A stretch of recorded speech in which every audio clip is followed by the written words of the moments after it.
अस्सलाम वालेकुम। तीन ऐसी जगह पर आपको कभी भी बोलना नहीं चाहिए, आपको खामोश हो जाना चाहिए। आज की वीडियो में हम लोग इसी के बारे में बात करेंगे। दोस्तों, असल में कई बार हमें खामोश होकर जंग जीतनी होती है, लेकिन वो उस जगह पर उस टाइम पर हम खामोश नहीं होते, जिसकी वजह से हमें शर्मिंदगी का सामना करना पड़ता है, हमें नेगेटिविटी का सामना करना पड़ता है, जिसकी वजह से हमारी इज्जत भी खत्म हो जाती है सामने वाले इंसान के अंदर। आज की इस वीडियो में हम लोग इसी के बारे में बात करेंगे, तीन ऐसे पॉइंट जहां पर आपको हमेशा खामोश रहकर जंग जीतनी है। ठीक है, तो आपने इस वीडियो को एंड तक देखना है। हेलो दोस्तों, मेरा नाम नुमान सैम और आप देख रहे हैं नुमान सैम यूट्यूब चैनल। दोस्तों, मान लीजिए कि आप एक इंसान से बहुत प्यार करते हैं, दिल से ज्यादा उस इंसान के साथ प्यार करते हैं, हद से ज्यादा प्यार करते हैं, लेकिन रिलेशनशिप के अंदर हमेशा कोई ना कोई ऐसे मसले मसाइल बन जाते हैं जिसके लिए सामने वाला इंसान मान लीजिए कि आपको गाली दे रहा है, चाहे आप उसके साथ व्हाट्सएप पर बात कर रहे हैं या फिर कॉल पर बात कर रहे हैं या फिर मैसेज पर बात कर रहे हैं। अगर सामने वाला इंसान आपको गाली दे रहा है ना, तो आपको उसको समझाने की कोई जरूरत नहीं है। फिर मान लीजिए कि अगर आपको लगता है कि आपकी गलती है तो आप उसको सॉरी बोल सकते हैं, लेकिन अगर वो इंसान आपके साथ बात करने को तैयार नहीं, आपको गाली दे रहा है ना बार बार, अगर आप उसको जवाब देंगे तो वो इंसान और भी आपको गालियां दे रहा है ना, तो क्या करना चाहिए ऐसे सिचुएशन में? अगर तो आप कॉल पर बात कर रहे हैं तो आपको चाहिए कि वो कॉल काट दे, और अगर आप व्हाट्सएप पर मैसेज पर या फिर कॉल पर बात कर रहे हैं तो आपका ये हक बनता है कि आप व्हाट्सएप पर ऑफलाइन हो जाए, अगर वो इंसान उस इंसान को स्पेस दे दें ताकि उस इंसान का गुस्सा भी ठंडा हो जाए और वो इंसान आपको समझने की कोशिश करे। मान लीजिए कि सामने वाले इंसान के साथ आप लोगों का झगड़ा हो गया है, अब उसमें आपकी गलती है, आपको लगता है कि यार इसमें मेरी गलती है, आपने उससे माफी मांगनी है। अब आपने ये नहीं करना कि आपने उसको बार बार फोकस करने की कोशिश करनी है, उसकी मिन्नतें तरले की कोशिश करनी है, मिन्नतें करनी है उसके इंसान की कि मुझे माफ कर दो, जबकि सामने वाला इंसान आपकी बात सुनना ही नहीं चाहता।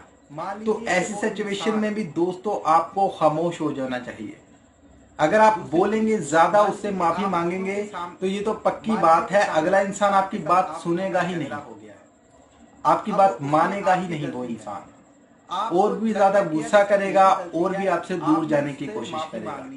तो ऐसे टाइम में आपको खामोश हो जाना चाहिए। जब आप खामोश हो जाते हैं ना, तो आप दोनों के दरमियान स्पेस पैदा हो जाती है। जब उस इंसान का गुस्सा ठंडा हो जाएगा, उसको आपकी याद आएगी या फिर उसको आपकी समझ आएगी, वो खुद इंसान आपके पास आ जाएगा। लेकिन अगर आप उसके साथ बार बार कंटेंट करने की कोशिश करेंगे ना, तो फिर और भी ज्यादा मसले मसाइल बनेंगे, वो इंसान आपको समझ ही नहीं पाएगा कभी। तो ऐसी सिचुएशन में भी आपको खामोश रहना चाहिए। नंबर 3, इस चीज को आपने गौर से समझना है। अगर सामने वाला इंसान आपके साथ ज्यादा टाइम बात नहीं करता, खामोश हो जाते हैं, जब भी बात करनी होती है आप ही उसके साथ बात करते हैं, जब भी मैसेज करना है आपने ही करना है, जब भी कॉल करनी है आप नहीं करनी है, लेकिन सामने वाला इंसान ये काम नहीं करता, तो ऐसे सिचुएशन में भी आपको खामोश हो जाना चाहिए। लेकिन अगर आप, क्योंकि दोस्तों जो ताड़ी होती है ना वो दोनों हाथ से बजती है। ठीक है, अगर आप एक हाथ से बुझाते जाएंगे तो कभी भी ताड़ी नहीं बजेगी। जितनी देर तक आप उसको अफेक्ट डालते जाएंगे, उस इंसान की मिन्नतें तरले करते जाएंगे, आप ही कॉल करेंगे, आप ही मैसेज करेंगे और आप ही उससे बात करने की कोशिश करेंगे, अगला इंसान नहीं करेगा, तो उस इंसान को तो आपका एहसास ही नहीं होगा।